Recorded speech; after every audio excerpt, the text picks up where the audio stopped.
Easter 2019 was the first time I walked into middle. I suspect I wasn't the only one who's not gone to church in ages and had practically sworn off any building with a pitched roof and cross on top. You see, I grew up going to a Christian school in a small white suburb of Los Angeles. Being one of only 2 Asian girls in school, the other my cousin Winnie, meant we stood out like sore thumbs. When my grandma picked up tiny 7-year-old me from school, a group of junior high boys chased us yelling, "Ching Chong, go back to China!" and pelted us with spiky gum tree seeds. I don't know what hurt worse, the words, the scratches, or that they were attacking my grandma. It lasted for about a week until my first act of activism. I marched into the school library, pulled out the yearbook, jotted down the names of my tormentors, and walked into the principal's office. The kind man was horrified and made sure the good Christian boys in his school would never do that again. But for little 7-year-old me, racism was forever connected to Christianity.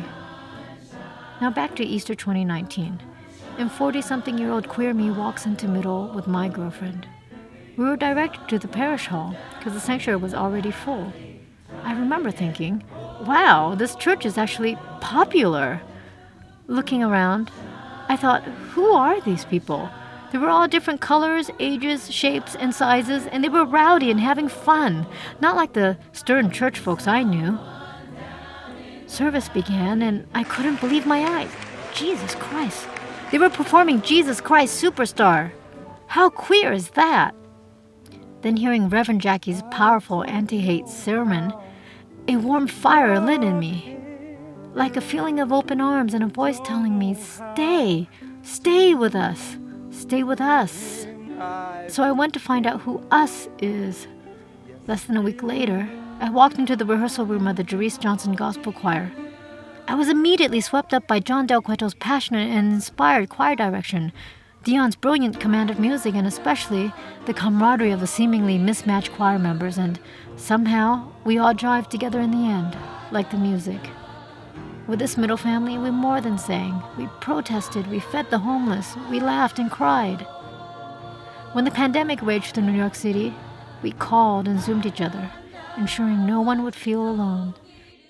And we held each other tight that December morning as we stood and watched our church burn, and we sang some more.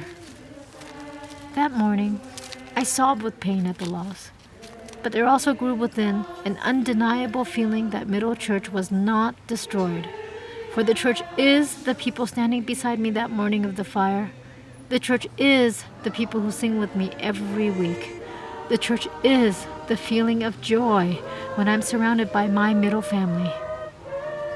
So 3 years after that first day I walked into Middle Church, 2 years after the beginning of the pandemic, on Easter 2022, I finally got to perform Easter with my gospel choir at East End Temple, and it was joyous.